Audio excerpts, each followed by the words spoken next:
ИИДа был основан в 1977 году. Основатель и бессменный руководитель Роза Расимовна Чамакова, народная артистка Абхазии.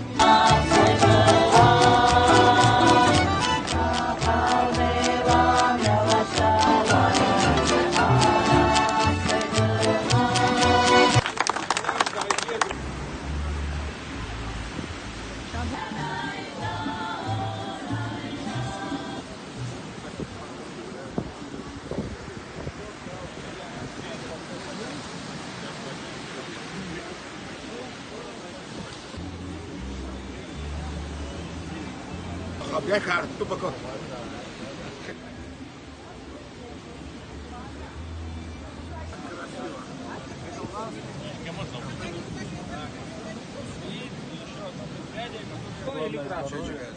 Говори. Давай.